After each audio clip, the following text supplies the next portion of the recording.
Amen. Jumapili tulikuwa hapa. Le dimanche, nous étions ici. Leo ni Jumatano. Aujourd'hui, c'est le mercredi. Nataka niongee na yule aliyeokoka na yule aliyeitwa na Mungu. Je vais parler à celui qui est sauvé, celui qui est appelé par Dieu. Kweli kanisa kama lina masikio, si l'église a des oreilles, linapasha kufuata habari zinavyopashwa katika kanisani. Elle doit suivre l'instruction donnée dans l'église. Kama tuko ndani ya nchi, si nous sommes dans le pays, tunafuata mitandao ya nchi. Nous suivons les ordres du pays. Mitandao, information. L'information. Tunafuata mitandao ya nchi inatusaidia kujua nchi inatembea aje na tunaenda wapi na tunatoka wapi. Et ça nous permet de connaître d'où est-ce que nous allons, où est-ce que nous vivons, où est-ce que nous en venons. Kama tuko kanisani, et si nous sommes dans l'église, Mkristo anapaswa kujua matangazo ya kanisa inasema nini. L'église le chrétien doit connaître le communiqué de l'église dit quoi. Waliwaambia juma hii kwamba baba mwenyewe atachukua kanisa. On vous a dit cette semaine papa lui-même va prendre l'église. Uongo kweli? Vrai ou faux? Lakini wewe ni wa baraka. Toi tu es heureux. Wacha yule ambapo angali nyumbani kwake. Laisse-lui, celui qui est encore chez lui à la maison. Nataka nisomee kitabu cha Yohana sura 11. Lisez-moi Jean chapitre 11. Ni hapo nipo. Et c'est là où je suis. Yohana 11 mstari wake wa kwanza. Jean chapitre 1er, son premier verset. Mstari wa kwanza tu mmoja. 11 premier verset. Jean chapitre 11, le premier verset, nous lisons au nom de Jésus-Christ.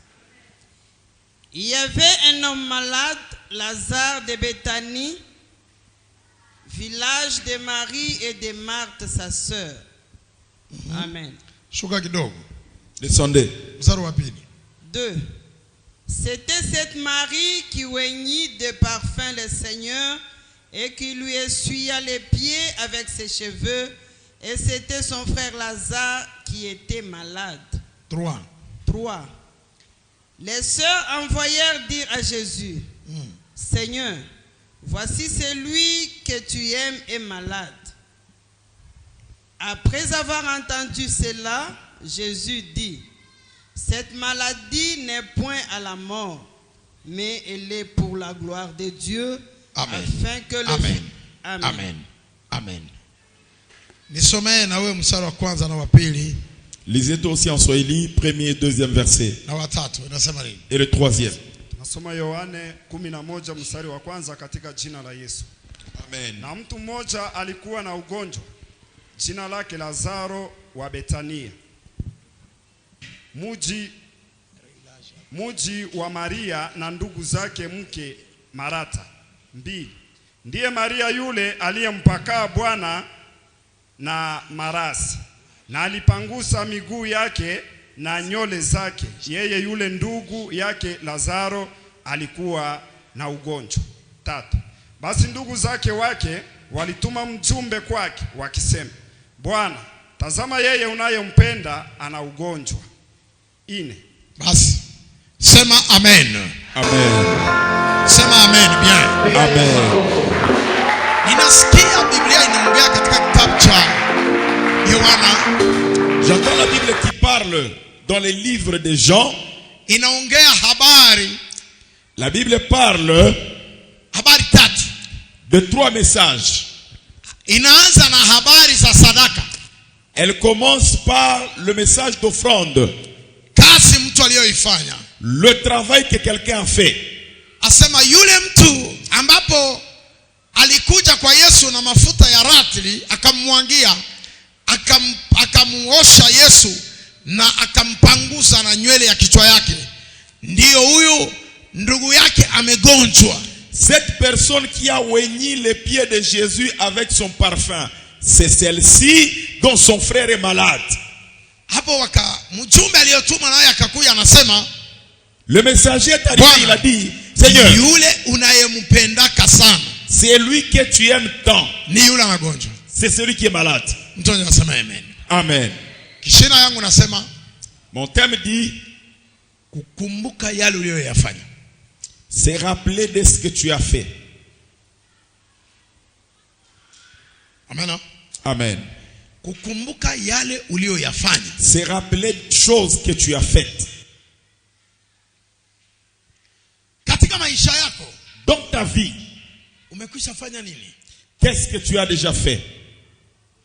Ndani ya familia yako, Dans ta famille, ndani ya mji wa Kongo, au Congo, katika majirani, du côté voisin, ndani ya kanisa, dans l'église, katika mchungaji wako, dans la vie de ton pasteur, katika watumishi, dans la vie des serviteurs, katika waumini walio ndani ya kanisa, dans les chrétiens qui ont cru au Seigneur. sherti kila kitu mtu alichokifanya kikumbukwe. Obligatoirement, toute chose faite soit rappelée. Nikishina yangu. C'est mon thème. Amen. Amen. Nikishina yangu. C'est mon thème. Hapo nimeona mambo ya ajabu. Ici, je vois des choses terribles. Sioni habari za maombi hapa. Je ne vois pas la prière ici. Sioni habari za kuamini hapa. Je ne vois pas ici de croire. Ninaona habari za tendo lililofanyika. Je vois l'action qui a été posée. Na lile tendo ndio linakumbukwa. Et c'est cette action dont on se rappelle.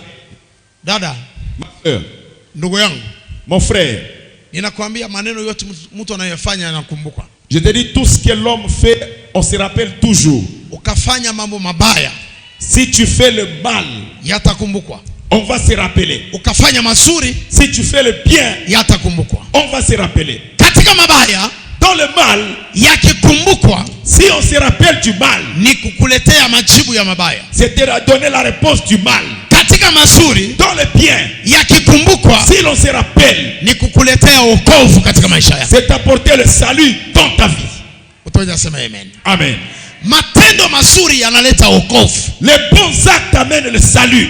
Matendo mazuri yanaleta uzima. Les bons actes amènent la vie. Matendo mazuri yanaleta baraka. Les bons actes amènent la bénédiction. Matendo mazuri yanaleta ushindi. Les bons actes amènent la victoire. Na matendo mabaya Et les mauvais actes, yanaharibu baraka za mtu. elles détruisent la bénédiction de quelqu'un. Yanaharibu kazi ya mtu. Ils détruisent le travail de quelqu'un. Hata kama ulitaka kuendelea, Même si tu voulais évoluer, unaweza ukakuta njia ya kupitia kuna mtu ulitendeaka mabaya. tu risques de te trouver sur la route à passer quelqu'un que tu as posé de mauvais actes. Yaani wewe utakuwa umekwisha sahau. Toi, tu auras oublié. Wakati utafika pale halipo, Quand tu vas arriver là où il est, picha yako imerudi, ton visage va revenir. yote uliyemtendea yamefika. Tout ce que tu as fait arrive. Anasema, rafiki, wewe leo hapa. Toi aussi, tu es ici. Turu yako imemalizika, wewe leo hapa. Toi aussi, tu es ici. Hivi ni mimi niko hapa. Comme moi, je suis ici. Kumbuka, Rappelle-toi. kumbuka. Rappelle-toi. Hapa kupite mtu hapa. Personne ne peut passer ici. Hapa unarudi tu. Ici, tu vas retourner. Na mimi leo ni wakati wangu. Aujourd'hui, c'est mon temps. Nini kitakufanya ushinde kupita? Qu'est-ce qui fera que tu sois bloqué? Matendo mabaya. Les mauvais actes. Sasa nakuita leo kwa Yesu. Maintenant, je t'appelle aujourd'hui chez Jésus. Tendea watu matendo mazuri. Continue à poser des bons actes. Amen. Amen. Sikuhubiri mbinguni leo. Je ne te prêche pas le ciel aujourd'hui. Ninakuhubiri maisha unayoishi duniani. Je te prêche la vie sur terre. Kuweza katika dunia Réussir sur la terre, ni kuwa na matendo mazuri mengi. c'est avoir beaucoup de bons actes. Kubarikiwa ndani ya kanisa Être béni dans l'église, sio kuomba mirefu, ce n'est pas prier pendant longtemps. ni matendo kwanza. C'est d'abord les actes. Kwanza mchungaji D'abord le berger na watumishi et les serviteurs na kanisa et l'église. wakushuhudie matendo yako. Qu'ils témoignent de tes actes. Mtu mmoja aseme amen. Amen.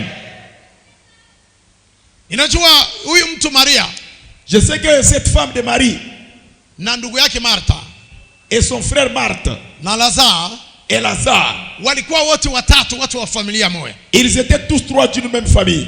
Walimpenda Yesu kwa aina moja ambapo siwezi nikaeleze. Ils ont aimé Jésus d'une dimension dont je ne saurais pas décrire. Marie, yeye alikuwa pale kwa kutengeneza miguu ya Yesu. elle était là juste pour arranger les pieds de Jésus. Na kumpaga mafuta ya bei. Et le oindre de lotion chère. Amen. Amen.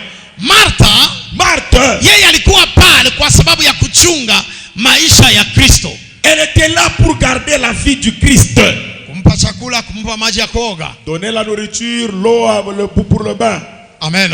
Amen. Lazare, Lazare, alikuwa pale rafiki wa karibu wa Yesu. il était ami proche de Jésus. Unaona kama wanaita mtu rafiki, Si on appelle quelqu'un ami, kuna nguvu ulete madetail ya vitu yule rafiki anavifanya. c'est difficile que tu donnes des détails ce que cet homme fait. Kama mtu anasema huyu ni rafiki yangu kabisa, ni maana amepita hapa undugu. Kuna undugu wengine hauna urafiki, kwa sababu urafiki kwanza unazidia undugu. Kuna wandugu wengine wanakosana wapatane. Kama watu wanapatana kusema undugu, mna urafiki ndani. Kama namuita Lazare rafiki wa Yesu, ina maana alifanya vitu vingi kwa Kristo. Il a fait beaucoup de choses chez Christ.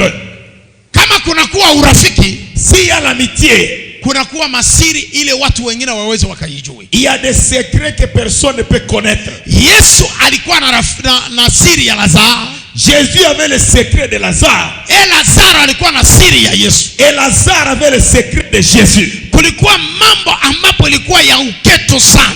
Il y avait des choses cachées, ya uketo profond.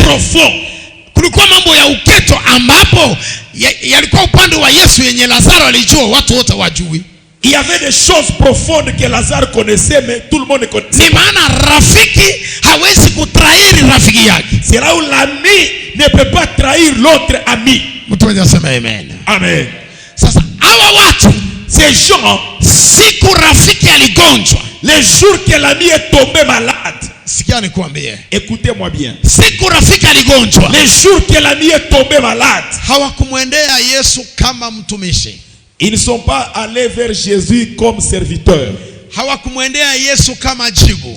Ils ne sont pas allés vers Jésus comme la réponse. Kuna habari mbili walipeleka kwa Yesu. Ils ont amené 2 messages chez Jésus. Bwana, Seigneur, umekumbuka? est-ce que tu te rappelles? Ni hapo kuko kishina yangu.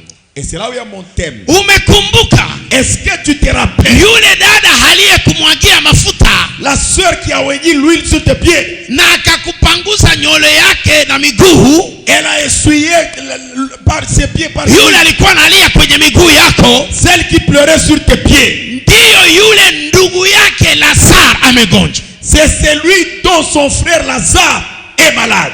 Na akaongeza kitu cha pili, et il a ajouté, tunafahamu kwamba Lazaro ni mpendo wako. Est-ce que tu te rappelles bien que Lazare c'est ton ami? Amen. Sasa jibu la Yesu ndio linanifurahisha. Maintenant la réponse de Jésus c'est elle qui me plaît. Yesu anasema mwache agonjwe. Jésus dit laisse-le souffrir. Ugonjwa huu, cette maladie, una siri ya utukufu wa Mungu. Elle a un secret de la gloire de Dieu. Ugonjwa una siri ya utukufu wa Mungu. Cette maladie a le secret de la gloire de Dieu. Kwa nini Yesu alijibu jibu hii? Pourquoi Jésus a donné cette réponse? Na ili jibu silikute Biblia kwenye manyumba mawili au kwa manyumba watatu au kwenye watu wote walimtafuta Yesu au waombe. Sikute ili jibu, ninalikuta fasi moja. Et cette réponse, je ne la trouve ni dans aucune maison là où Jésus a prié. Je la trouve qu'une seule place. Kwa nini Yesu alijibu? Pourquoi Jésus a répondu? Siri ya Mungu, le secret de Dieu, inafungwa kwa yule anayetambua ukubwa wa Mungu. Il est caché à celui qui découvre la grandeur de Dieu. Amen. Amen.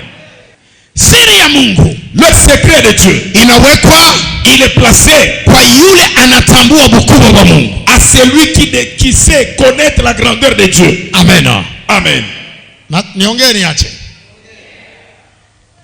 Yesu alifahamu, Jésus connaissait kwamba alishuka mbinguni anakuja chini ya jua. Qu'il est descendu jusque sur terre.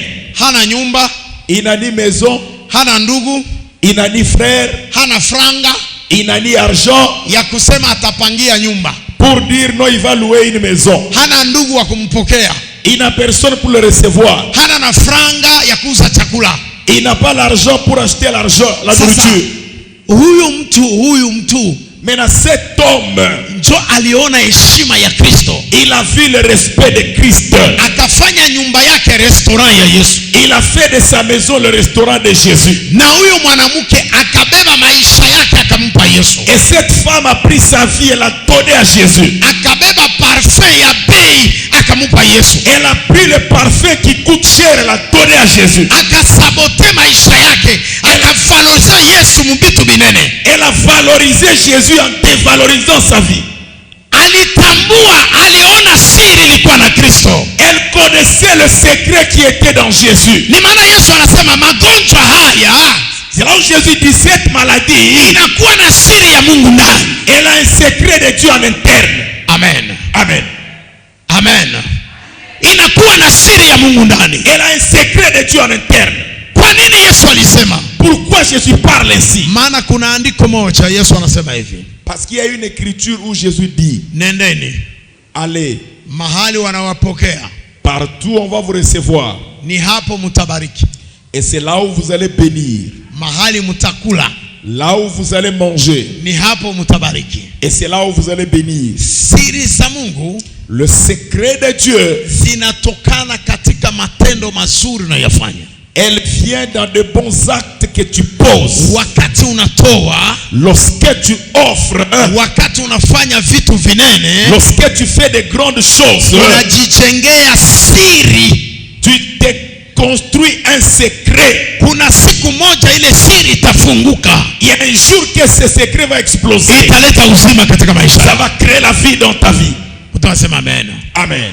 Italeta uzima katika maisha yako. Et il a créé la vie dans ta vie. Kwa nini Yesu alikataa? Walimuita huku na huku na huku, akusema kama muache agonjwe, yale magonjwa ni ya utukufu wa Mungu. Maana alijua katika nyumba hii nina deni. Parce que pourquoi est-ce que Jésus a dit laisse-le souffrir, il va que c'est la gloire de Dieu. Parce que Jésus a su, j'ai la dette. Alijua katika nyumba hii nina deni. Il a su, dans cette maison j'ai une dette. Ninakula chakula yao bado siwabariki. J'ai mangé la nourriture, je ne les ai pas encore bénis. Ninapaga mafuta yao bado siwaponya. J'ai utilisé leur huile, je ne les ai pas encore guéris. Wananiosha miguu, wananipanguza na nywele, bado sijawatendea kitu. Ils ont essuyé par leurs cheveux, je n'ai pas encore posé un acte. Sasa hata kama magonjwa yapo, hata kama kifo ipo, kwa sababu ya hilo walinitendea, siri za Mungu zitaonekana duniani. Même s'il y a telle chose, le secret de Dieu va se manifester sur ta vie. Amen. Hapo ndio nitafungua siri za Mungu. Et c'est ce qui va révéler le secret de Dieu. Hapo ndio nitaonesha Mungu duniani. C'est ce qui va montrer Dieu sur terre. Hapo ndio nitamtangaza Mungu kwa watu wasioamini. C'est ce qui va proclamer Dieu à ceux qui ne l'ont pas connu. Maana yale balifanya ni makubwa kwangu. Parce que ce qu'ils ont fait c'est grand. Unajua sadaka ya huyo mwanamke ilichokoza moyo wa Yuda kuumizwa kwa ajili ya sadaka hiyo. Vous savez que l'offrande de cette femme a poussé que Judas soit blessé dans son cœur. Moyo wa Yuda haukubakia na salama, ulinunanuna, ukatamani hiyo sadaka, akamchukia Yesu kwa sababu ya mafuta. Le cœur de Judas a murmuré, le cœur de Judas a parlé, il a haï Jésus à cause de ses parfums. Mais hiyo sadaka ilikuwa ni ya Yesu tu. Cette offrande était pour Jésus. Alafu Yesu alitaka awatendea nini kwa kile kitu kiliumiza watu wa duniani? Qu'est-ce que Jésus voulait faire pour cette chose qui a blessé les gens sur terre? Alafu ilidai afungue siri ya Mungu. Il fallait qu'il révèle le secret de Dieu. Mungu ana siri. Dieu a un secret. Watu wengi wanashinda kuionja siri za Mungu. Et les gens ne savent pas goûter au secret de Dieu. Kwa sababu kwanza wao wenyewe hawanashinda kumuinua Mungu. D'abord eux-mêmes ne savent pas élever Dieu. Na wanashinda kumweka Mungu nafasi yake. Et ils ne savent pas placer Dieu à sa place. Ni maana Yesu, et c'est là où Jésus, kwa kupokea hiyo sadaka, en recevant cette offrande, alimweka Mungu mu reserve ya maisha yao. Il a mis Dieu dans la réserve de sa vie. Wakati walimuanjia kumpasha habari, wanamkumbusha namna gani ile nyumba inamtendea Yesu, inamulisha, inamuvika, inamfanyia kila kitu. Ndugu yao anagonjwa, anafika na kiwango cha kufa. Sasa Yesu utafanya nini? Lorsqu'ils ont rappelé à Jésus de tout ce qu'ils ont posé comme bien, maintenant qu'est-ce que Jésus va faire? Yesu utafanya nini? Jésus va faire quoi? Nisomee mstari wake 22. Lisez-moi le 22e verset. Odi 23. Jean 11, 22, 23, nous lisons au nom de Jésus-Christ. Amen. Mais maintenant même, je sais que tout ce que tu demanderas à Dieu, asema kwa wakati huu ninajua sema kile kyote utaomba kwa Mungu, Dieu te l'accordera. Mungu atakupa. Mwenye kusema haya ni Maria. Celui qui parle ici, c'est Marie. Ni Martha. Martha ndio kunasema. C'est Marthe qui parle là-bas. Mwenye kusema misemo ni Martha. Celui qui parle, c'est Marthe. Ninajua. Je sais. Wewe Yesu. Toi, Jésus. Hivi unafika. C'est comme tu es arrivé. Malgré ndugu yangu alishakufa. Même si mon frère est déjà mort. Mimi nakujua. Mais moi, je te connais. Mkristo. Le chrétien. Kama uko natoa. Si tu offres. Kama uko natumikia Mungu. Si tu sers Dieu. Na maisha yako. Avec ta vie. Hapana kutumikia Mungu mu adresse inconnue. Faut pas servir Dieu dans une adresse inconnue. Tumikia Mungu mu adresse connue. Sers Dieu dans une adresse connue. Hein? Que ule mtumishi namujua. Que ce serviteur là je le connais. Eko na Mungu. Il a Dieu. Akisema kitu, s'il dit quelque chose, nitapokea. Tu vas recevoir. Et là, na pale unapaswa na assurance. Tu dois avoir l'assurance ya kupata mashimu mkichwa, d'avoir la folie dans la tête ya kutumikia Mungu, de servir Dieu. Amen. Amen. Ya kutumikia Mungu, de servir Dieu. Marthe anamwambia Yesu, il dit à Jésus, malgré unakuwa na retard, même si tu es venu en retard, malgré tulishashika, même si on a déjà enterré, mimi najua, moi je sais, kyote utasema, tout ce que tu vas dire kitafanyika, va se réaliser. Amen.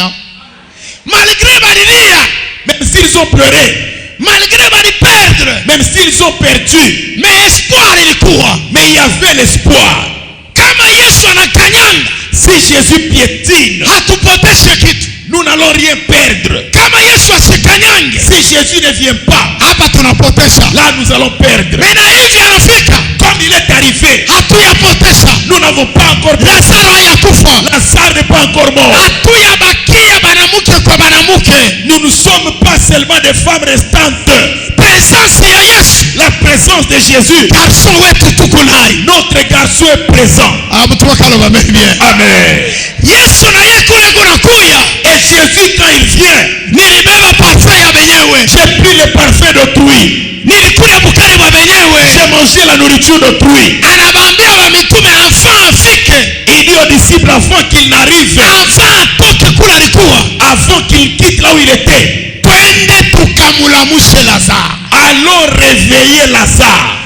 Alikuwa nisha kuprononce comment kumulamusha Lazare. Il avait déjà prononcé namna gani ataréveiller Lazare. Martha wakati yako nasema, lorsque Marthe parle, anasema maneno Yesu mwenyewe alisha kuipanga. Il dit des choses que Jésus lui-même a déjà reçues. Ile secret alichibua akasema, muiache magonjwa ni ya secret, ni ya utukufu wa Mungu, ni ya siri ya Mungu. Njoo Yesu anafungula anasema, twende tukamfufule. Le secret qu'il connaissait, que s'il va ressusciter, c'est pour la gloire de Dieu. C'est là où Jésus dit, allons le ressusciter. Maana Yesu alikumbuka, parce que Jésus s'est rappelé, ili nilifanya ile nyumba, ce que j'ai fait dans ce que a fait cette maison. Maisha yako wewe, ta vie à toi, unafanya nini? Qu'est-ce que tu as fait katika safari ya Ukristo, dans le voyage d'un chrétien? Ni wakati wa Mungu kulipa watu wote kile walichofanya kumbele. C'est le temps de Dieu de payer tous ces gens qui ont fait poser un acte.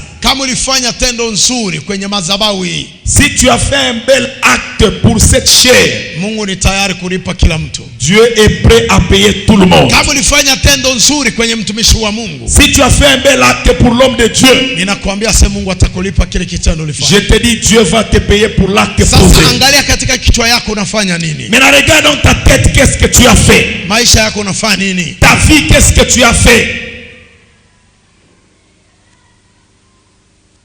Mungu wetu sio mwizi. Notre Dieu n'est pas escroc. Mungu wetu sio mwizi. Il n'est pas voleur. Mungu wetu akikula mali yako analipa. S'il mange ton argent, il paye. Amen. Ukamtesekea anajua. Si tu souffres pour lui, kumuhubiri, en le prêchant, na yeye atatesa kwa ajili yako. Et lui va souffrir pour toi.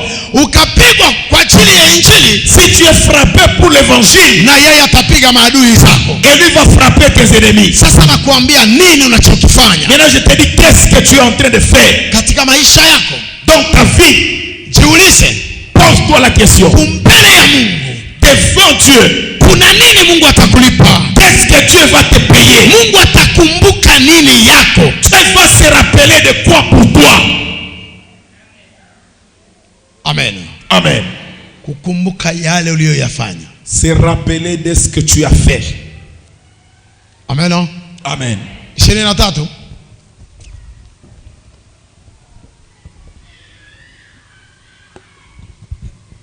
23. Jésus lui dit, Yesu akasema, ton frère ressuscitera. Marie, Marthe,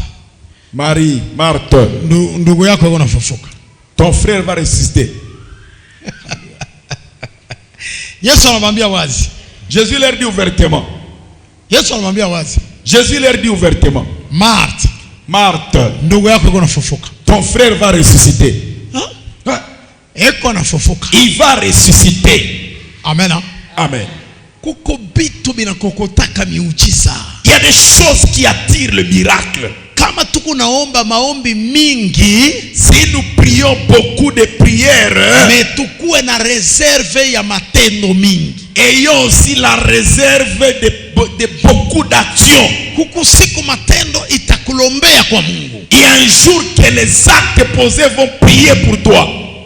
Unaweza kutoa watu wanakuona bumbafu. Tu peux offrir et les gens te trouvent un insensé. Mais siku moja, mais un jour, ile sadaka, cette offrande itakuwa nguvu yako na itakuwa maombi yako, et ça sera une intercession pour toi. Mnajua kuko maproblème mengine yanafika kama mtu anashinda kuomba. Vous savez, il y a des problèmes qui arrivent et quelqu'un, l'homme ne sait plus prier. Hata uko pastor unashinda kuomba. Et même si tu es pasteur, tu ne sais plus prier. Hata uko na roho aje unashinda kuomba. Même si tu as quel esprit, tu ne sais pas prier. Unapima kuomba hivi binashindikanika. Tu essaies de prier parce que uko troublé. Parce que tu es troublé. Mais à cause ya maakte, à cause ya vitendo, mwene sangu mwa état de faiblesse, à l'état de faiblesse où tu es, wakati Mungu atarelever vile ulitenda, et c'est le temps que Dieu va relever ce que tu as fait. Inaanza prier, ça va commencer la prière. Ushakaonaka sadaka ulitoa inapata kinywa inaanza kuomba. Tu as déjà vu l'offrande que tu as donnée, trouve le temps pour prier. Ile siku parfum iliomba juu ya Lazaro. Les jours-là, le parfum intercédait pour Lazare. Ile siku nyele ya Maria yenye alitoa kupangusha mikulu ya Yesu iliomba. Ces jours-là, les cheveux de Marie qu'il a essuyé les cheveux de les pieds de Jésus ont prié. Machozi ya Maria yenye ilikuwa inamwangika kwa mikulu ya Yesu ile siku iliomba. Les larmes de Jésus qui coulaient, elles ont prié. C'est pourquoi Yesu anamwambia Martha, c'est là où je lui dis à Marthe, ne pleure pas, hapana kulia, atafufuka, il va ressusciter. Yesu anasema avec assurance, iko naisema atafufuka, il va ressusciter. Amen. Amen. Ulifanya nini juu Mungu akukumbuke? Qu'est-ce que tu as fait pour que Dieu se rappelle de toi? Mwambie mwenzako c'est nini ulifanya juu Mungu akukumbuke. Dis à ton voisin ce que tu as fait pour que Dieu se rappelle de toi. Amen. Amen. Ulifanya nini juu Mungu akukumbuke? Qu'est-ce que tu as fait pour que Dieu se rappelle de toi? Kubarikiwa, être béni, au kupona, ou être guéri. Kuna magumu mengine nafikiaka mtu espoir ya kupona inako. Il y a aussi des problèmes qui arrivent, l'homme l'espoir de guérison n'est plus. Unaona batu benye kuya pale orieba kuombe Mungu banaanza tu Mungu. Sumukumbuki hata bipompa mabalodera anafanyaka. Tu vois les gens qui viennent prier. Sumukumbuki hata bichi bili batumishi banikaria pale. Prière ya kusema baba shinda, baba shusha moto inaisha. Inakuwa ni prière ya kupresenter bintu. On présente des choses. Vrai ou faux? Vrai ou faux? Magumu inachana. Il y a des problèmes qui se diffèrent. Kama unaomba baba shusha moto, oh Dieu le feu. Hauyapata magumu. Tu n'as pas encore eu de problème. Nakwambia hauyapata magumu. Je te dis tu n'as pas encore eu de problème. Kama Mungu mshindie, Mungu mponye, hauyapata magumu. Hauyapata magumu. Kama magumu inafika mu niveau, hii maombi ya ushindi ni maombi ku primaire. Ni maombi ya maternelle. C'est la prière maternelle. Ile maombi Mungu nishindie, Seigneur, sauve-moi. Ni maombi ya bantu bale bangana anza Bukristo. Ce sont des gens qui ont compris la vie chrétienne. Maombi ya watu wanakomea. Les gens qui ont grandi. Unaweza kusikia maungu na kuuma, unashinda kulamuka pa kitanda. Tu ne sais pas te réveiller sur le lit. Unamwambia Mungu. Tu dis à Dieu. Bo kama unaona. Si tu vois, nikumbukia kwa tashere ile kupali. rappelle-toi de moi-même pour cette chair. Anaomba mpaka vile kunaisha. Il prie, c'est fini. Na Mungu anapiga macho anaona chair. Et Dieu regarde, il voit la chair. Anasema effectivement mimi nakumbuka. Oui, je me rappelle. Wewe ndio uliuzaka hii chair. Tu as acheté cette chair. Na kuongezea 5 ans. Je t'ajoute 5 ans. Huko nalamuka kwa kitanda cha magonjwa. Tu fais, tu lis de la maladie. Kisha watu wanasema Et les gens disent, oh, hii ni Mungu tu. ça c'est Dieu seulement. Ni acte ulifanya inaomba. C'est l'acte que tu as posé qui a intercédé. Amen. Siku Dorika alikufa. Les jours que Dorcas est mort, Bato bakuomba se Mungu mfufule. les gens n'ont pas prié que Dieu ressuscite-les. Bato bali presente kila mtu alikumbuka. Chacun s'est rappelé. Mimi aliniuzia kablus. Moi j'ai acheté quelque chose. Mimi alinishonea bracelet. Il m'a donné des brassiers. Mimi aliniuzia kankanzo. Il m'a acheté une robe. Wewe Mungu, Toi Dieu, mtu wa hivi une telle personne, unaenda naye wapi? où est-ce que tu l'amènes? Mtu wa kutulisha na kutuvika. Un homme qui nous nourrit. Hakukuwa maombi nini? Il n'y avait pas d'autre prière. Amen. Ulisikia bado omba baba susa moto. Na miambia hata mapepo yenyewe inaogopaka matendo ya mtu, maakte ulifanya. Je te dis, même les esprits impurs ont peur des actes que tu as posés. Na kuambia hata balozi. Je te dis, même les sorciers. Kama tuliuza bafle na wewe mkanisa. Si tu mets le baffle dans l'église, Bakisema tu Mungu kumbuka bafle. rappelle-toi du baffle. Balozi wanaanza mbio balikubamba. Wala baba ombea sema Mungu bachome moto. Banasema tu Mungu angalia bafle huyu ndugu aliuza. Balozi kusikia na baba anasikia vile eko na acte pose kwa Mungu. Hata Mungu wake atashuka banaanza mbio. Mapepo inaanza mbio, lufu lunaanza mbio. Et la mort Parce que tout. peko souvenir. Il y a le souvenir. Uko na souvenir kani wewe? Toi qui as, tu as quel souvenir? Ya mbaya. Mauvais souvenir. Amen. Niko mshani 3 jours. Oh, niko mafungo ya siku tatu. Kile utatoka na kile kukonda. Tu vas sortir là-bas avec la gastrite. Omba. Prie. Utatoka maungu saka mama nitirie. Tu vas sortir avec spaghetti corporel. Unakapaka nini estoma? Estomac. Ishiko estoma. En tout cas, c'est la gastrite. Unaomba maombi sans provision. Tu pries sans programme. Maombi haina na msingi. Une prière sans fondement. Amen. Amen. Amen. Uliza jirani yako. Pose la question à ton voisin. Vile tukubali kitako. Tel que tu es là. Mase wewe beba takumbuka nini? Kile banakumbuka kwa maisha yako nini? Toi, qu'est-ce qu'on va se rappeler de toi sur ta vie? Shemulizane mwachi kunangalia mimi kumacho, mulizane.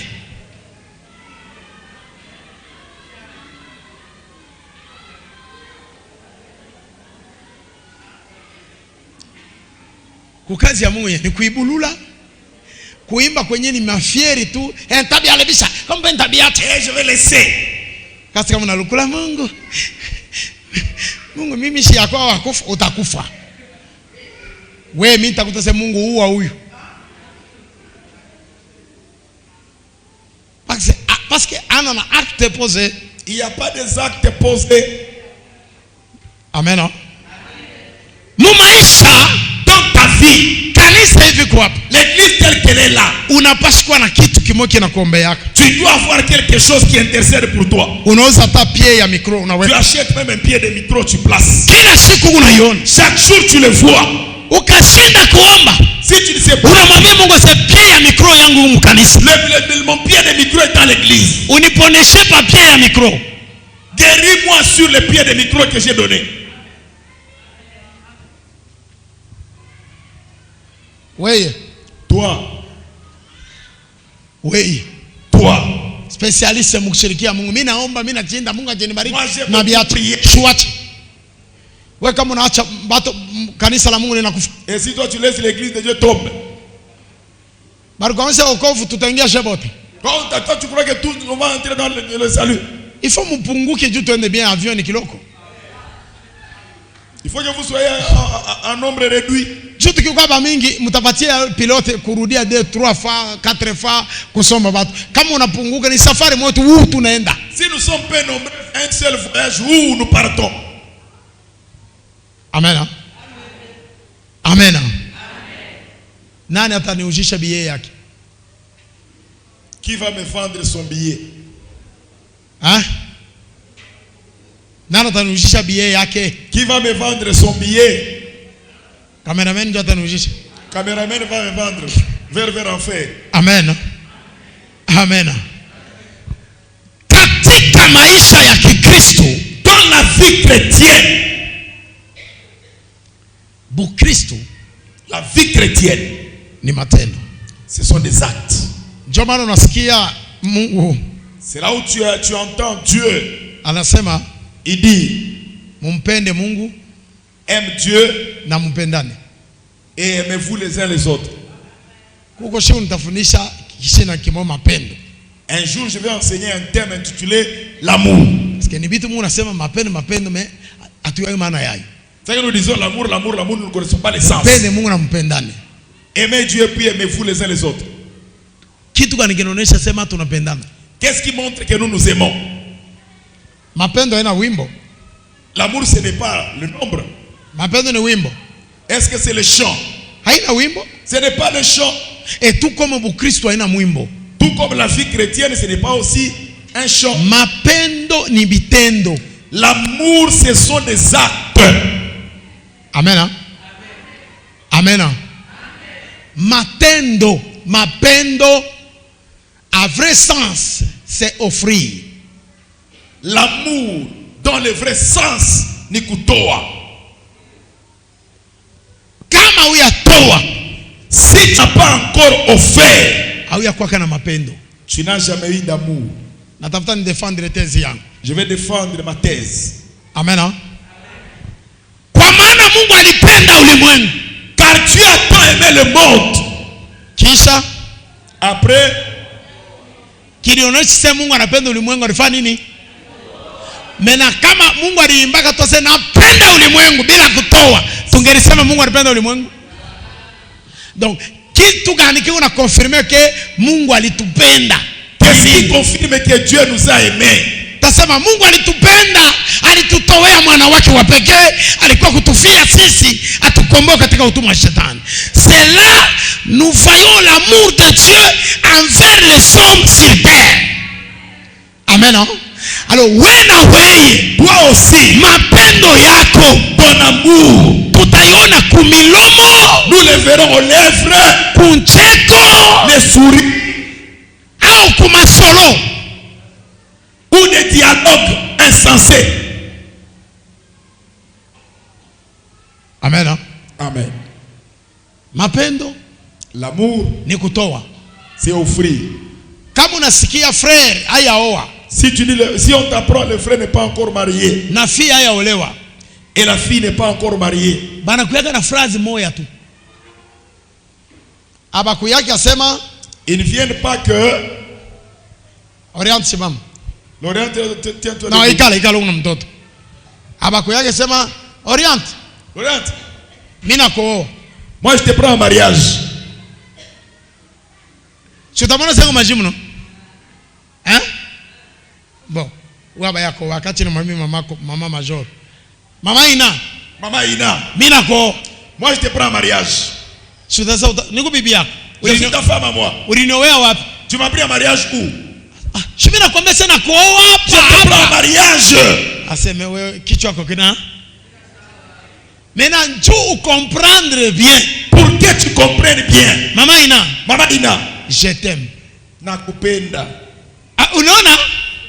Anakuwa na phrase. Il vient avec la phrase nakupenda. Sasa mama Ina aussi, naye atatusha kifrase. Elle aussi va faire sortir sa phrase. Na mie nakupenda. Moi aussi nalindio. Maintenant, quel est l'effet de l'amour? Mapendo ni nini?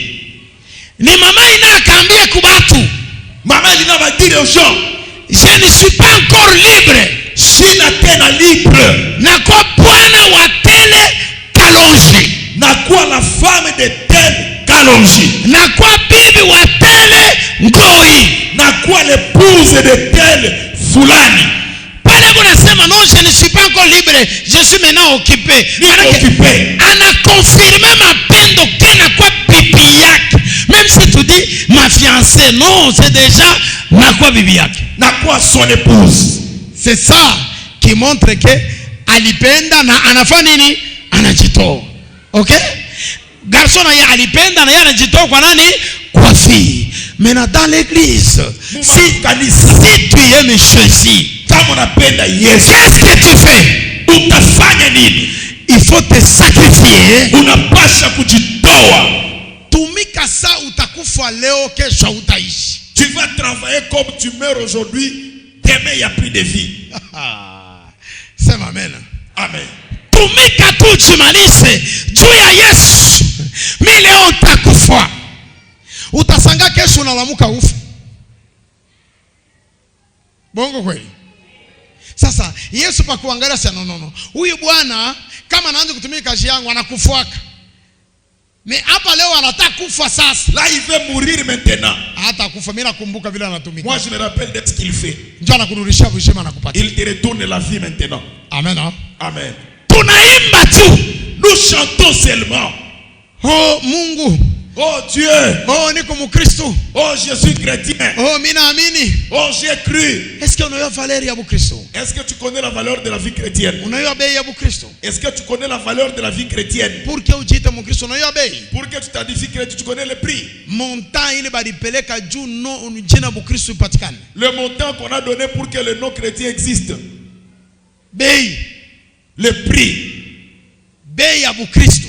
Le prix des chrétiens. Ah. Hébreux 10:5. Nikwambie bei ya Mkristo.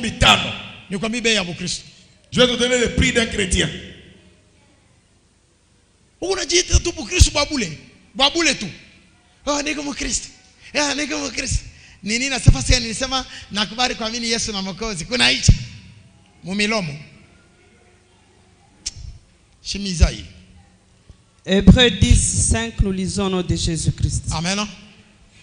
C'est pourquoi Christ, entrant dans le monde, dit: Christ entrant dans le monde dit: tu n'as voulu ni sacrifice ni offrande, haukupenda sadaka ya kujitoa ni sadaka ya kawaida, mais tu m'as formé un corps. Ulinitengenezea mwili. Tu n'as agréé ni holocauste ni sacrifice pour les péchés. Haukupenda sadaka yote juu ya zambi yangu, zambi yako. Yesu alikatala kwa agreye byote. Balitoa mangombe ya kunona, on a offert des vaches, balitoa bankondolo, balitoa dola, balitoa or, balitoa byote. Mungu alikata. Tu as refusé. Ashikubi agréé. Il n'a pas agréé ces choses. Mais qu'il a agréé. Mais ce qu'il a agréé, ni Yesu mzima. C'est Jésus vivant. Amen. Pawe ukuye mukristo kuko muntu alikufa. Pour que tu sois chrétien, il y a quelqu'un qui est mort. Kuko muntu balichinja. Il y a quelqu'un qu'on a égorgé. Bana mutoa sadaka chuwe upate njina mukristo. Pour que tu aies le nom chrétien. Mena wewe unafanya nini maisha yako? Maintenant, qu'est-ce que tu as fait dans ta vie? Mwili wako mukasi ya Mungu unakatala nao. Ton corps dans l'œuvre de Dieu tu refuses. Mikulu yako kutembelea Yesu unakatala nayo. Les jambes pour travailler pour Jésus tu refuses. Milomo yako kuimbia Yesu au kuhubiri Yesu unakatala nayo. Tes lèvres pour chanter, prêcher tu refuses. Mikono yako kupika tu mukanisa unakatala. Tes mains juste pour acclamer au boy. Sarivi meme moma hata kusimama mukiti paka bakwambia simama. Kusimama tu juu ya adoration haupendaki. Kiuno yako kiko paka toujours occupé. Même pour se tenir debout pour l'adoration, ta hanche est toujours occupée. Maintenant, bidi unajivuna nabe mbuzi, dollar, ngombe, kondo, la vache, le mouton. Mungu akubionora karibi katalaka. Dieu a refusé. Amusikie pale unasoma. Maintenant leo wewe unabiona tena bia valeur kupita. Toi tu vois ces choses de valeur plus que. Amen. Unaiona ya valeur kupita. Bata kukumbuka pa kitu gani? On va se rappeler de toi sur quoi? Kishina yangu kukumbuka kile ulichokifanya. Mon thème c'est se rappeler de ce que tu as posé comme acte. Parce que ninasikia mbingu kulipa batu bote balifanya vizuri. Parce qu'au ciel j'entends on veut payer tout celui qui a fait du bien. Amen. Nasikia mbingu kulipa kwanza madeni ya batu bote. D'abord payer la dette de tout le monde. Sasa wewe hii wakati banataka kulipa batu masalaire. On veut payer les gens. Mais wewe ulifanya nini pour que na wewe bakupatie? Pour qu'on te paye. Alléluia. Amen. Naangalia katika Agano la Kale. Je regarde dans l'Ancien Testament. Nakuta Jonathan na roi Saulo. Je trouve Jonathan et le roi. Saulo baba. Saül le père. Jonathan mtoto. Jonathan le fils. Jonathan mtoto wa Saulo. Jonathan fils de Saül. Amen. Saulo yuko anapenda kuua David. Saül veut tuer David. Jonathan anamwambia David. Jonathan dit à David. David. Na yeye asema kwa frère wangu. Je sais que tu es mon beau frère. Ulisha kubeba dada yangu Mikali. Tu as déjà pris ma sœur Mikal. Tena nakuona kuna étoile huko combattant. Et puis je te vois tu as une étoile, tu es combattant. Tena mimi nakupenda sana. Et puis je t'aime tellement. Hivi nakupenda comme je t'aime. Sitapenda kuona baba yangu akuchinje jamais. Je ne peux pas vouloir que mon père t'égorge. Hapa tuko nasema na wewe. Quand je parle avec toi, tuko déjà encerclés. Nous sommes déjà encerclés. Hakuna moyen wa kujéchapper. Il n'y a pas moyen de t'échapper. Njoo j'échapper. Pour que tu t'échappes. Mimi napenda uishi. J'aimerais que tu vives. Amen. Amen. Amen. David anamuuliza Mikal. David pose la question à Mikal. David anamuuliza Jonathan. Il pose la question à Jonathan. Nikufanyie nini? Qu'est-ce que je peux faire pour toi? Asema tuwapiane tu. Nous pouvons faire un vœu. Asema kama unaenda, si tu pars, ukanikumbuke. Rappelle-toi de moi. Yasa na wewe bakia unikumbuke. Toi aussi reste, il faut pas m'oublier. Amen. Amen. David atoke mule munyumba balikuwa. Pour que David quitte la maison où ils étaient. Jonathan alifula manguo yake. Jonathan enlevait ses habits. Juu ya kuleta confusion mu macho. Pour créer la confusion au niveau des yeux. Anamupasia David. Il donne à David. David anavaa manguo ya Jonathan. David porte les habits de Jonathan. Sio anatoka munyumba. Maintenant il sort de la maison. Anaenda. Il sort. Panaona sasa ni Jonathan yuko naenda. Ils ont vu que c'est Jonathan qui part. Kumbe ni David anatoka. C'était de David qui sortait. Pamokuya. Quand ils sont arrivés, kukuta David ana munyumba isakwenda. Ils ont trouvé David qui n'était plus dans la maison, parti. Oh. David anapona cause ya Jonathan. David est sauvé à cause de Jonathan. Jonathan anaponesha David kumkono wa baba yake alitaka kumuua David. Jonathan sauve David de la main de son père. Amen. Amen. Wakati wa kutenda vizuri, le temps de poser de bons actes. Ta baba yako yuko na kuempeshe. Même si ton père t'empêche, fais-le. Uifanye. Hata mama yako yuko na kuempeshe. Même si ta mère fanya vile vizuri benye unajua ni vizuri fanya. Continue à faire le bien. Parce que oh basi mama anakatala. Oh non maman boy. Oh basi papa anakatala. Oh papa ne veut pas. Mimi nitafanya je? Qu'est-ce que je vais faire? Jonathan alibeba risque. Jonathan a pris le risque. Kwa baba yake, chez son père. Mais il a sauvé David. Et il a sauvé David. David anaenda. David est parti. Vite inatoka. Le combat est arrivé. Kizazi kyote kia Saulo kinakufa. Toute la génération, la famille de Saül effacée. Na Jonathan mwenye anakufa mu vita. Et Jonathan est mort dans le combat. Wakati Jonathan, lorsque Jonathan beko nakimbia vita, il fuit le combat. Mephibosheth anatoka mkuzalika. Mephibosheth vient de naître. Kule beko naenda mbio. Là ils font partie vite.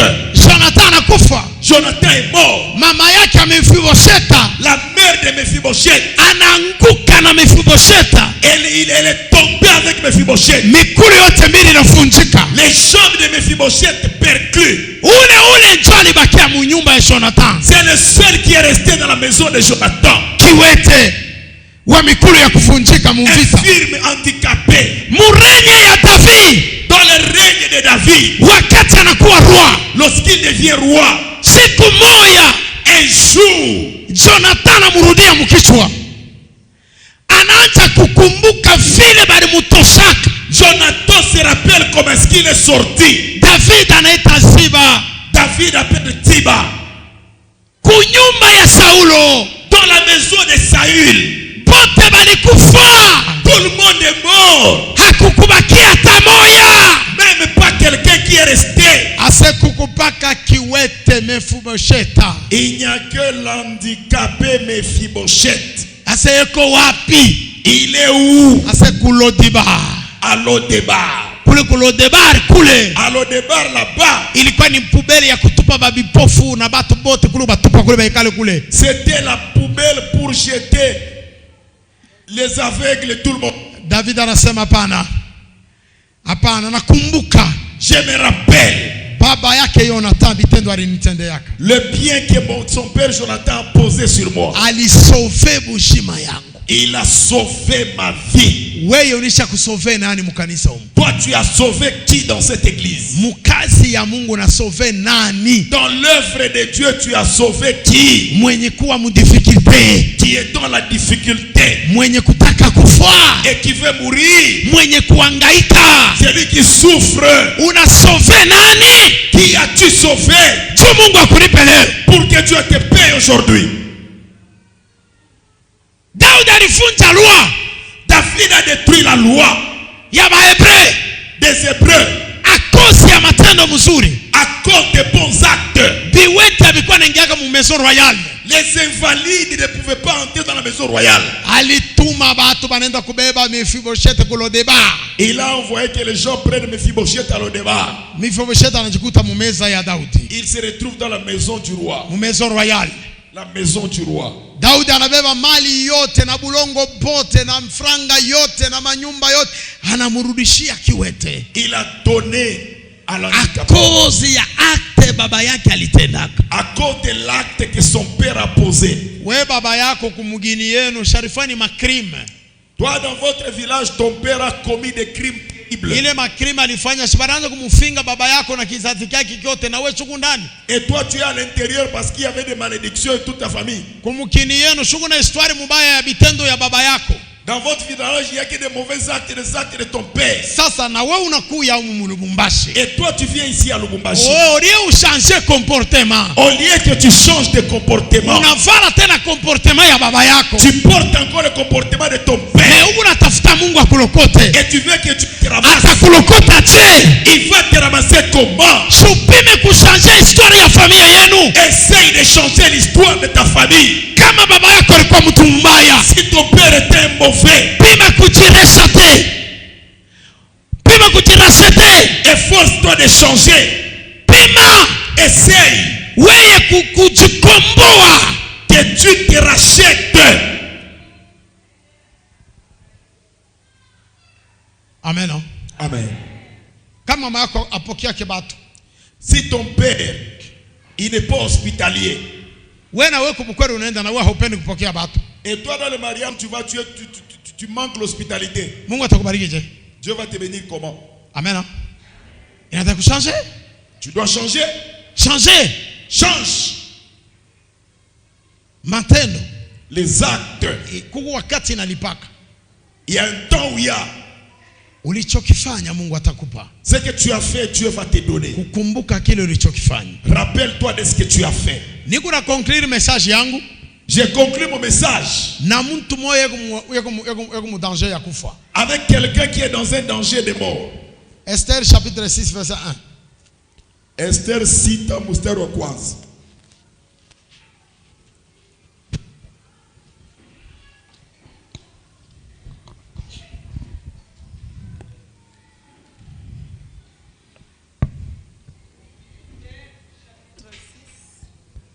Esther chapitre 6, le premier verset, nous lisons au nom de Jésus-Christ.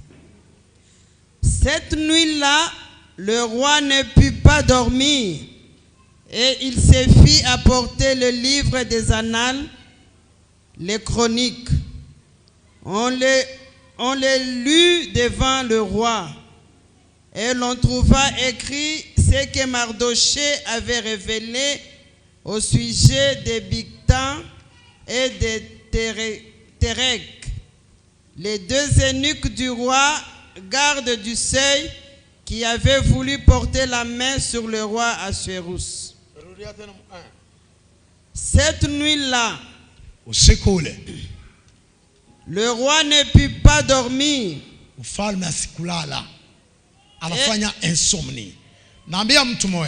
Je dis à quelqu'un, si tu ne sais pas dormir, tu fais l'insomnie. Ne souffre pas.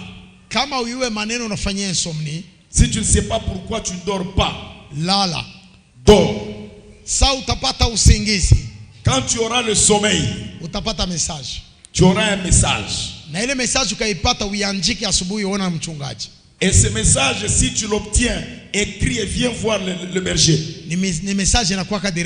Ce sont des messages directs. Et si tu fais l'insomnie, et il y a des choses qui reviennent en toi qui te troublent, c'est un message direct. Va voir le berger.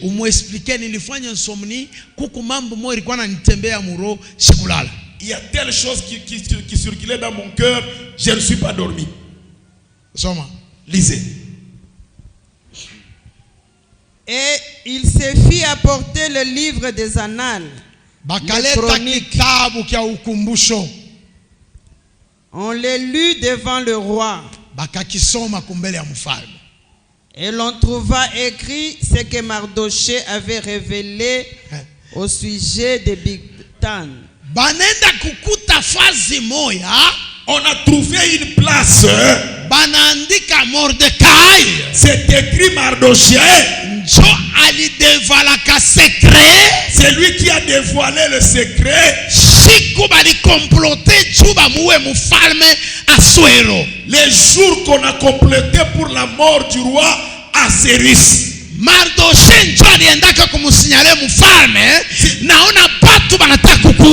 C'est Mardoché qui est allé signaler le roi qu'il y a des gens qui veulent te tuer.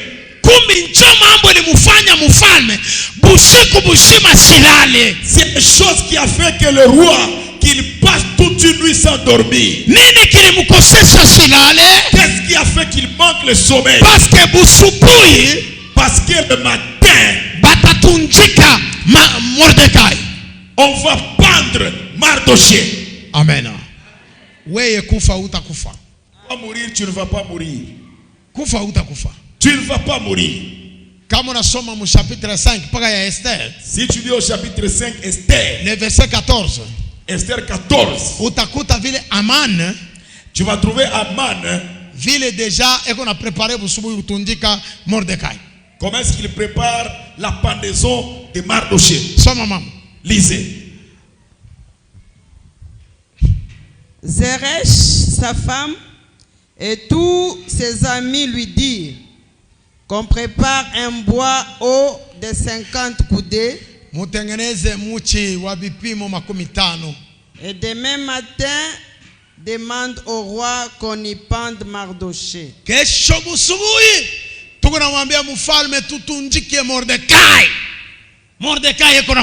Mardoché va mourir.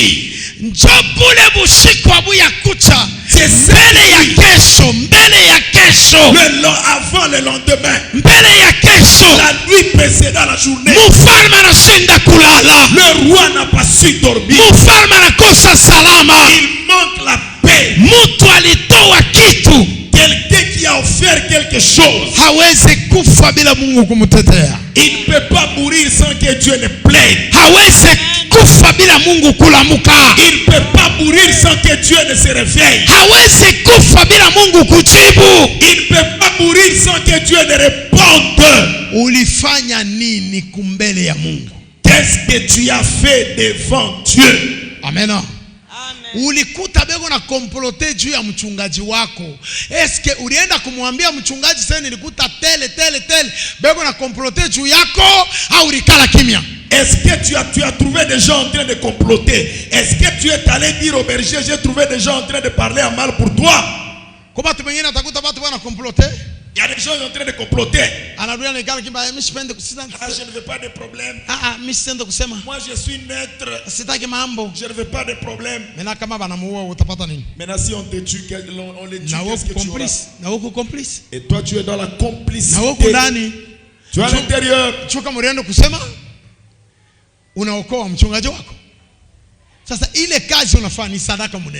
tu as fait, c'est une grande offrande. C'est quelle offrande?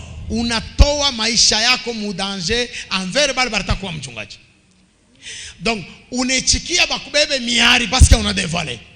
Tu acceptes que tu deviennes problématique parce que tu as dévoilé. Miari ya bale batu, les problèmes de ces gens haitafanya kitu kwa maisha yako. Ça ne va rien faire sur ta vie. Okau kuna kwa problème njuu yako wewe. S'il y a un problème sur toi, ile mambo ulidevale kwa mchungaji. C'est que tu as dévoilé chez le berger. Mchungaji naye atakuwa protecteur wako. Le berger sera protecteur sur toi. Na yeye atakuponya ile siku. Et lui aussi va te protéger ce jour. Mtu mmoja aseme amen. Amen. Hapa Mordekai, ici Mardoché, alikuwa nishakufa. Il était déjà mort. Mais busiku, mais la nuit, mfalme yuko anahangaika na bushingishi. Le roi est en train de souffrir avec le sommeil. Kupima kulala anashinda. Il essaye de dormir impossible. Kupima kufunika macho anashinda. Il essaye de dormir impossible. Roho inamwambia, l'esprit lui dit, beba mbele kitabu kia ukumbusho. Prends d'abord le livre des souvenirs. Tafuta mbele mule ndani. Regarde quelque chose à l'intérieur. Ni banani balifanya bizuri kungambo ya mfalme? Qui ont fait du bien envers le roi? Mukusoma, en lisant, bananguka fashi moya, il tombe quelque part. Mordekai, Mardoché, alimuponeshaka mfalme na bale batu balipendaka kumuua. Il a sauvé le roi à cause de ceux qui voulaient le tuer. Mfalme, oh, roho yangu nafurahi. Na ile kuhangaika alikuwa anahangaika kote kunafanya nini? Directement le trouble qu'il avait fini. Amen. Kuhangaika kunafanya nini? Kunaishi. Mu verset 4. Au verset 4. Mfalme angali na medite mambo juu ya Mardoché. Le roi en train de méditer sur Mardoché. Anasikia mkuu royal mkiwanzo cha ufalme. Il apprend dans la cour royale. Mtu anaingia anaanza kutembea. Quelqu'un entre. Saga ni 5 heures. 5 heures. Vers 6 heures kuna kwa mwangaza. 6 heures il y a la lumière. Mfalme anauliza, soma mama. Le roi pose la question, lisez maman. Mfalme anauliza. Le roi dit, quelle marque de distinction et d'honneur Mardoché a-t-il reçu pour cela? Asema, anauliza mbele asema, mui Mardoché alifanya, mulimupa nini ya kumshukuru? Dans ce que Mardoché a fait, qu'a-t-il reçu pour lui dire merci? Qu'est-ce que vous lui avez donné? Il n'a rien reçu, répondit ceux qui servaient le roi. Alors le roi dit, il n'a rien reçu, répondit ceux qui servaient le roi.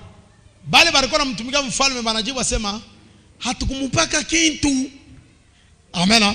Amen. Ile saa ulifanya kazi. Lorsque tu as fait le travail ya kuponya mfalme, de sauver le roi, ya kuponya mtumishi, de sauver le serviteur, ya kuponya pastor wako, de sauver ton pasteur, ya kuponya kanisa la Mungu, ou de sauver l'église, ya kuponya ule mama, ou de sauver cette maman. Bantu bote balikuona babaya. Tout le monde t'a vu que tu étais mauvais. Mais nakwambia acte posé ile ulifanya, matendo ile ulifanya haipotee mroho yetu. N'est pas effacé dans nos cœurs. Amen. Umwambie mwenzako kitendo ulifanya hakipotee mroho. Le bien posé n'est pas effacé dans nos cœurs. Malgré leo hatukulurishie, hatukwambie wafako. Même si aujourd'hui on te dit pas merci. Hayakuwa mambo si huzunike. Ce n'est pas un problème. Kuku siku tutakupa merci ya bujitu.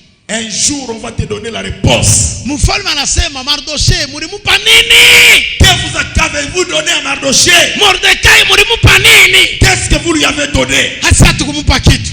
On lui a rien donné. Anasema aujourd'hui. Léo. Ndio aujourd'hui. Ndio Léo. Verset 7. Ça va.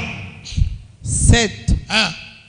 Et Aman répondit au roi, pour un homme que le roi veut honorer, il faut prendre le vêtement royal dont le roi se couvre et le cheval que le roi monte et sur la tête duquel se pose une couronne royale.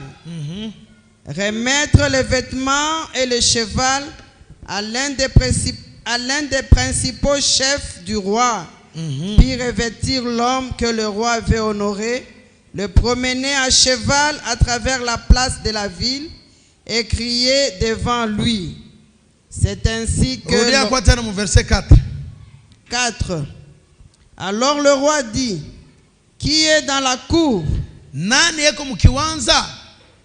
Aman était venu dans la cour extérieure de la maison du roi pour demander au roi de faire pendre Mardoché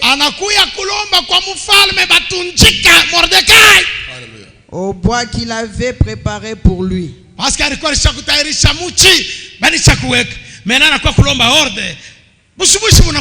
matin déjà est là. Il est matin. Mardoché, c'est la dernière nuit. Amani 6 heures. Amani 6 heures. Il est dans la cour. Et le roi aussi la nuit n'a pas dormi. Le roi est en train de lire les livres. Il regarde. Il voit quelqu'un passer sur la cour. C'est qui? C'est Amani. C'est Amani. Amen qui vient. Amani anafuata nini? Amani qu'est-ce qu'il y a? Asema kwa kulomba ruhusa ya kutunjika Mordekai Mwebrania. Je suis venu pour pendre Mardoché l'hébreu. Oh! Kitendo cha Mordekai, l'acte de Mardoché, mfalme anisha kukikumbuka. Le roi s'est déjà rappelé. On vient demander la mort de Mardoché. Le roi se rappelle de l'offrande de Mardoché. Il va l'offrande de Mardoché est arrivée au cœur du roi. C'est lui qui demande. Ton offrande est arrivée. C'est qui demande. L'offrande est arrivée chez Dieu. C'est son cœur. Toi tu ne vas pas mourir.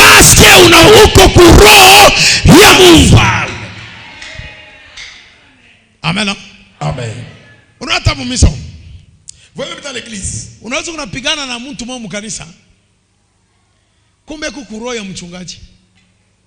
Tu peux combattre quelqu'un qui est dans le cœur du roi. Amen. Eko kuroho ya nini? Ya mchungaji. Bio tu unamletea ma plainte papa angalia. Tout ce que tu amènes de plainte papa regarde. Anakuongeza toka hapa. Il dit quitte ici. Oh. Papa sijibu.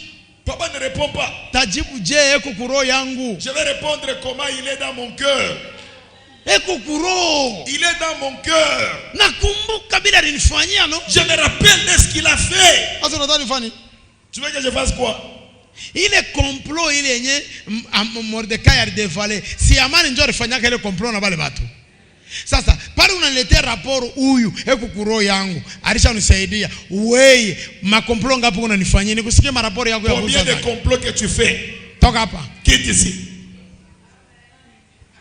Ndio sasa mais pasteur huyu kama mtu mwingine kama unamwambia mambo abishitukake kama unamwambia eko tu nashikia j'ai écouté. Asi mais wengine utamwona natoka na madecision ya nguvu.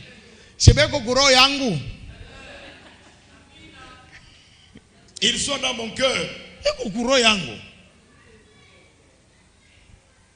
Sina droit kummaudire na droit kumbariki tu. Je n'ai pas le droit de le maudire, j'ai le droit de le bénir.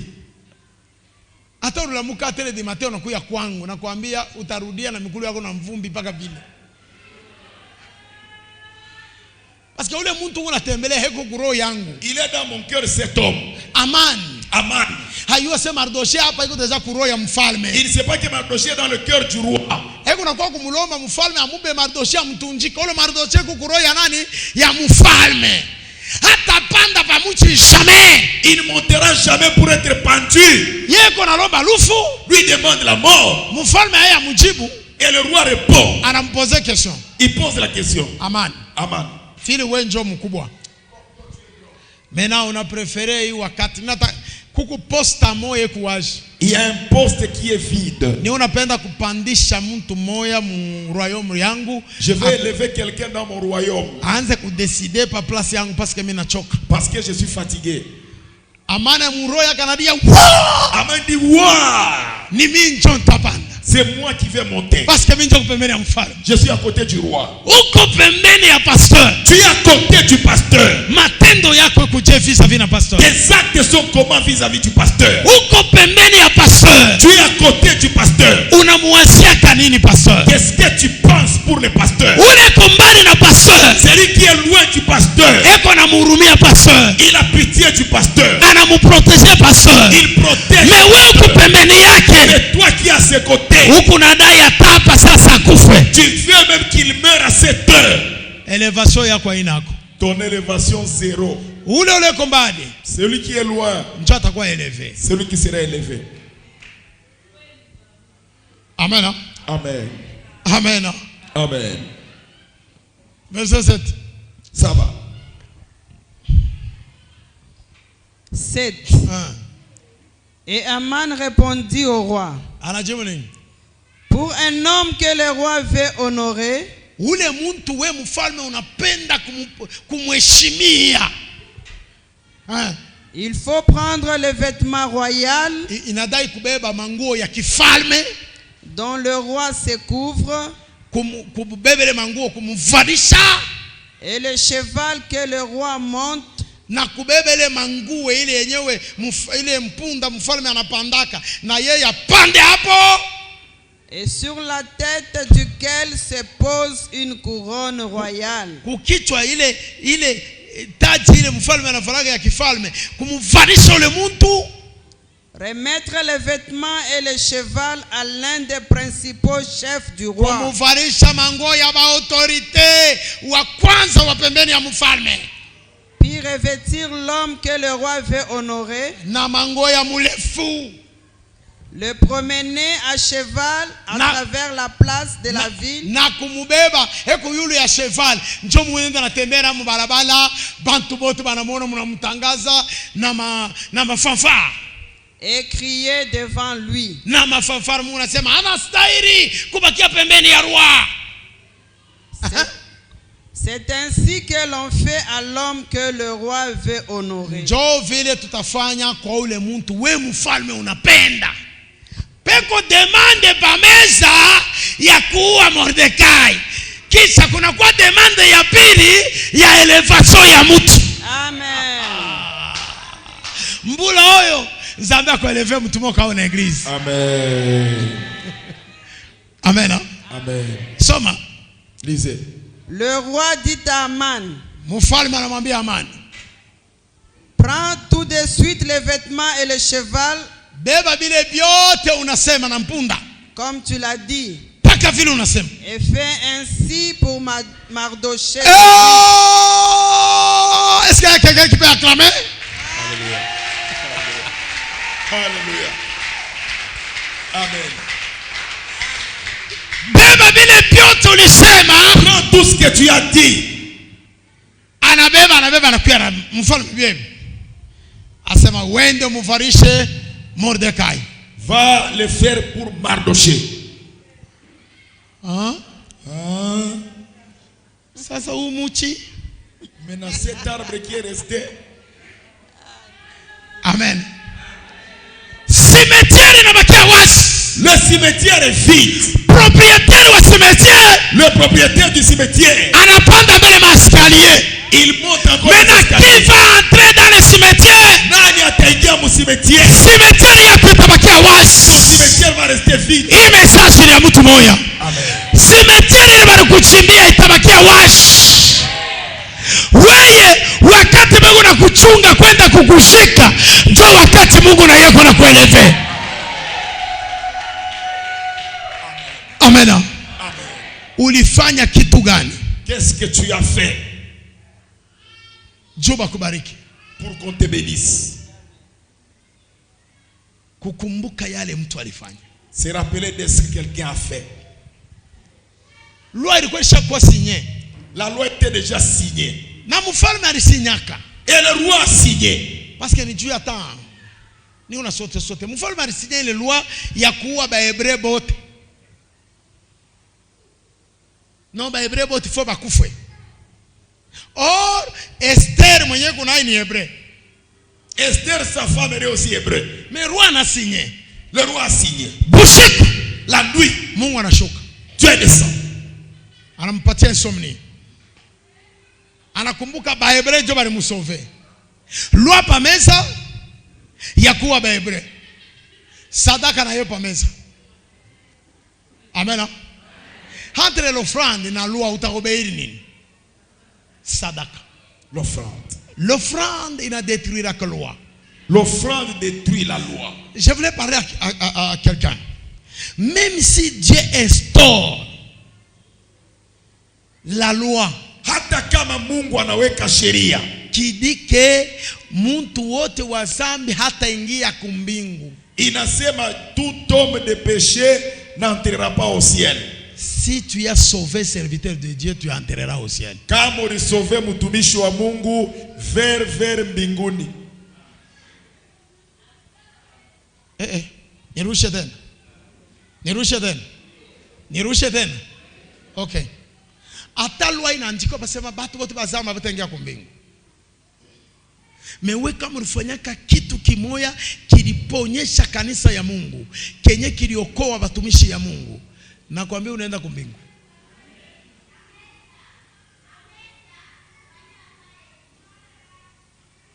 Nirudishe tena. Inafika? Pourquoi anasema hivi? Pourquoi il dit ceci?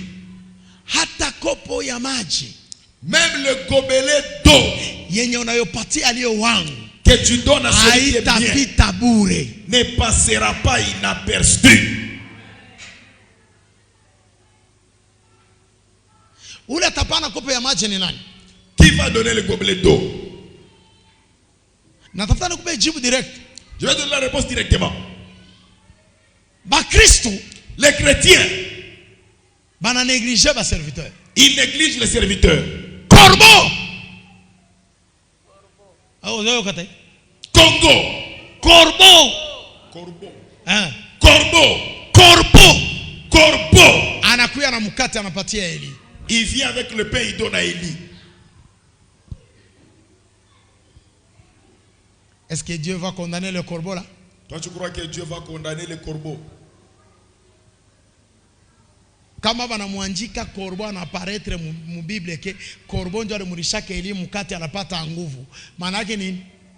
Si la Bible reconnaît les capacités d'offrande du corbeau, ça veut dire quoi? Kama Biblia inatambua inaichikia sadaka ya corbeau, wanakwambia sio corbeau ataenda kumoto.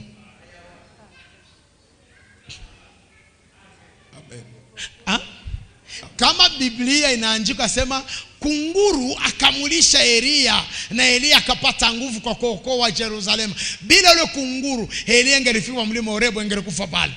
Bila ile kunguru Elia hangelishusha moto angelikufa pale. Kama Biblia inaandika Elia alishusha moto, c'est à cause ya corbeau. D'ailleurs, ule mwenye corbeau beko na mwanjika Dieu, ce n'est pas le diable qui a envoyé le corbeau.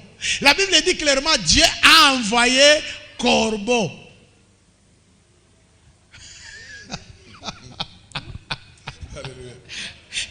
Biblia inasema corbeau kwa yeye. Asa Mungu akatuma kunguru na mkate kumpa Elia. Dieu a envoyé le corbeau avec le pain donné à Élie.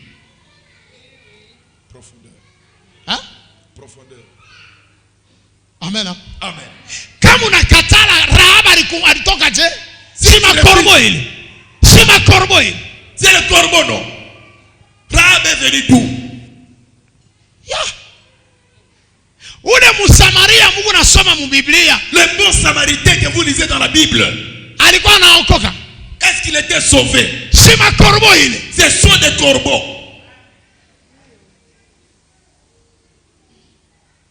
Amen. Tena Biblia inaandika, tena Yesu anauliza na question. Asema Kohani alimuona yule mtu alipigwa, akaenda pembeni. Nabii, kohani tuone kama madhabahu. Nabii mwenye kutabiri matabiri akamwona yule mtu alipigwa na mabandi, akaenda pembeni. Lakini yule Msamaria, mtu wa mbali, ce bon samaritain, un homme de loin, ndio alikuja akamchukua, akambeba kwenye punda lake, akamwacha kwenye duka la dawa, wakamtibu, akatosha pesa yake. Akauliza, katikati ya Msamaria na makohani na manabii, nani aliyefanya vizuri mbinguni? Wakasema Msamaria mwema. Oh, Samaria ilikuwa muambargo. Samaria était dans l'embargo. Paka vile baisha kupika Putin muambargo, ndio vile Samaria ilikuwa. Samaria était comme la Russie aujourd'hui. Bana mupika ma sanction, des sanctions na kumumoti. Bana sema Samaria iko suye. Mais à cause de l'offrande qu'il a fait, Samaria iko sauvé. Samaria inaokoka.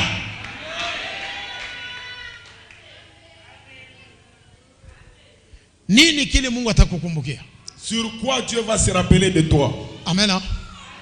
Mardoché alitoa mwili yake juu kusauve batumishi ya Mungu. Il a donné son corps pour sauver les hommes de Dieu.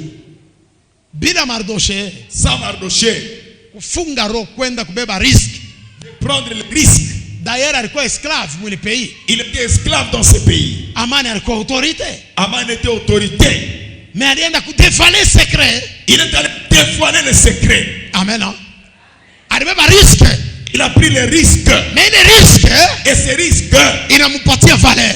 Il lui a donné la valeur. Esclave, anakuwa autorité pembeni ya roi. Il devient autorité à côté du roi. Amen. Na wewe maisha yako, et toi ta vie, mumwili, dans le corps, kichwa, tête, mubitu byako, mumali yako, dans ce que tu fais, nini unafanya juu ya Mungu? Qu'est-ce que tu as fait pour Dieu?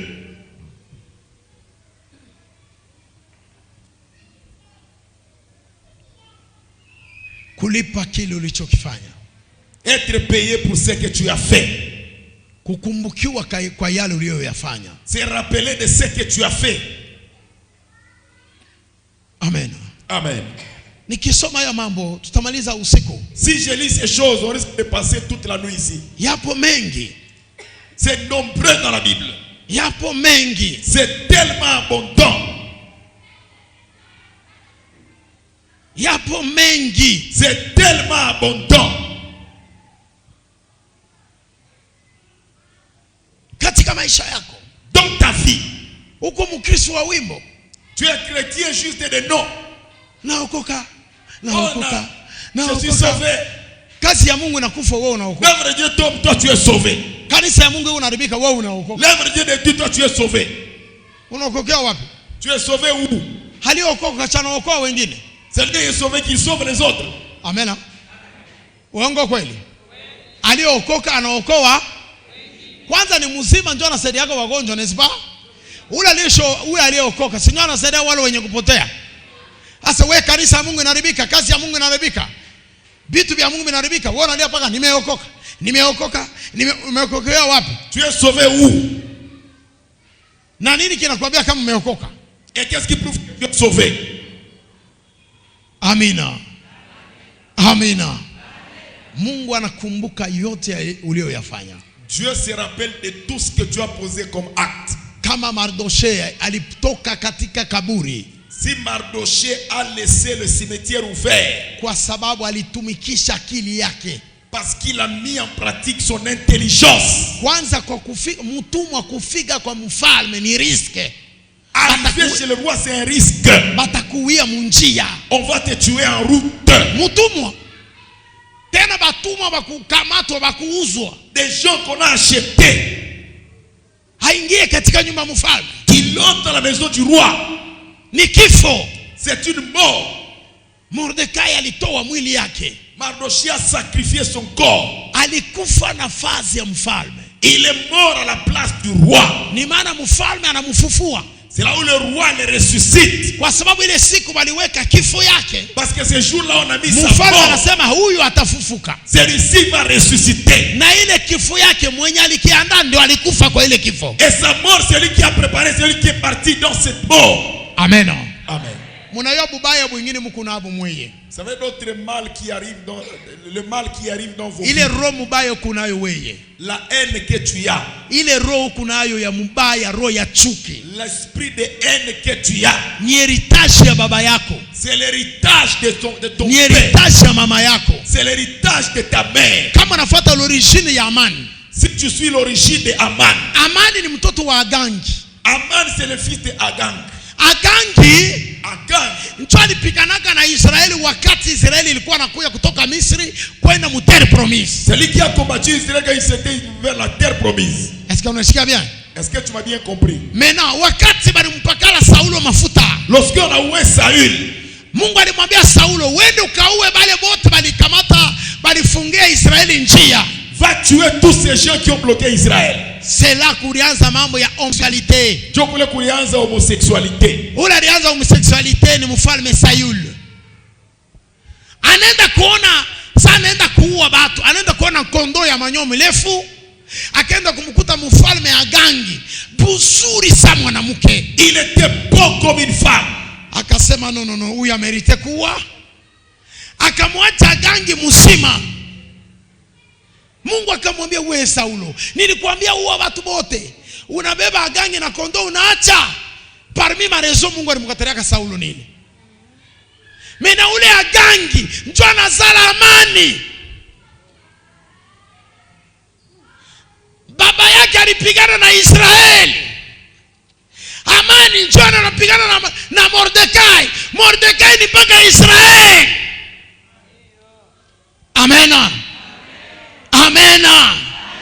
Ile roho kuna ni roho ya baba yako. L'esprit que tu as c'est l'esprit. Ile roho kuna ni roho ya mama yako. C'est l'esprit de ta mère. Maana mama yako alikuwa roho mbaya sana. Ta mère avait baba yako alikuwa na roho mbaya sana. Ton père avait un mauvais cœur. Mais wewe unaheritia ile roho. Tu as hérité ce cœur. Maisha yako ni mfupi. Ta vie est courte.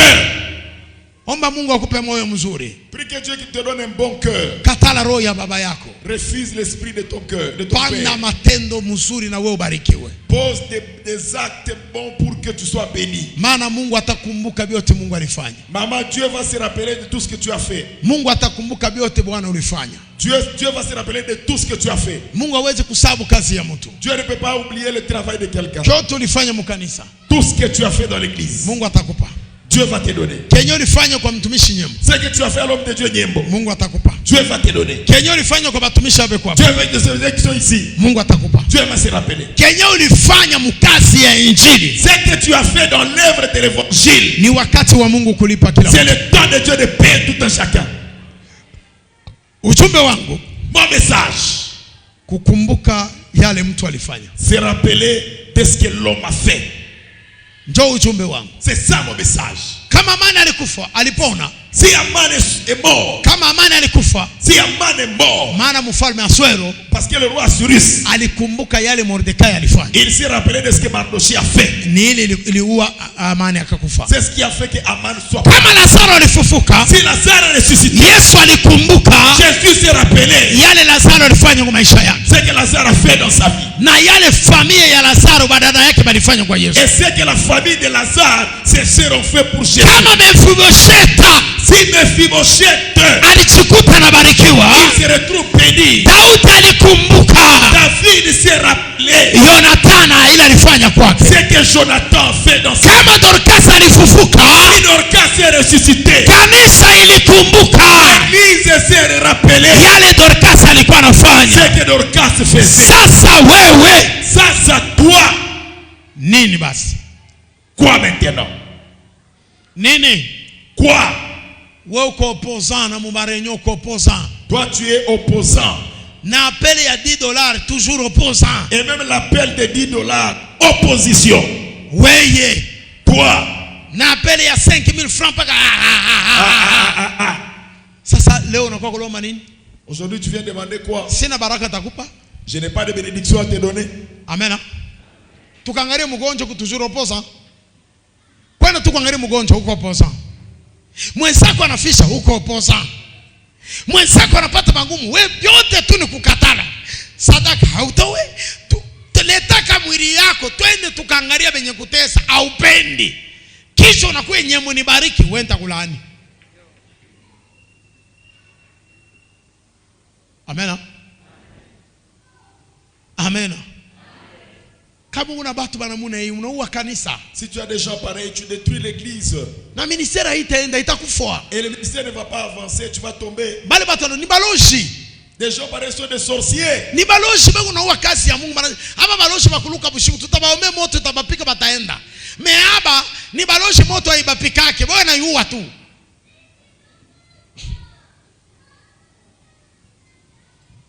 Amen. Mungu akusaidie. Que Dieu t'aide. Maana Mungu wangu leo atalipa.